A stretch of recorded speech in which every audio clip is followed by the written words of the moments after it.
最新消息，要带您关注到的是，民进党立委王世坚今天是首度的总质询。那么外界当然都把他焦点是他会不会依照惯例来送礼呢？不过呢，在他登场之前就频频的咳嗽，似乎呢是已经感冒了。而他过去的宿敌，那么现在的好朋友立法院长韩国瑜还特地请人帮他拿热茶，一起来看看这段画面。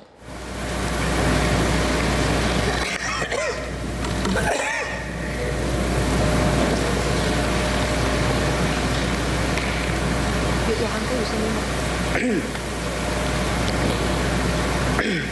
要医师主任把他的热茶。主席，我请时间暂停。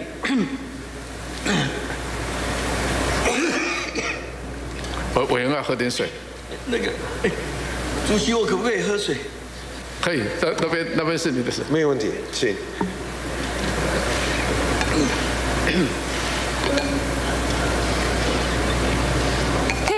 昔日两个人呢，之前不是2016年的时候才在议会为了喝水还互骂对方是流氓这件事情而翻脸吗？不过现在的质询台换到了立法院，两个人是和平相处，还特地问了一下韩国瑜可不可以喝水。那么韩国瑜也给了王世坚方便，不过王世坚今天依照惯例呢，在总质询的时候还是送了一个礼物来给行政院长陈建仁，因为这也是他任内的最后一次总质询，他送了一本圣经，高喊珍重再见，希望陈建仁未来也 可以呢，在别的领域发光发热。以上是国会的最新消息。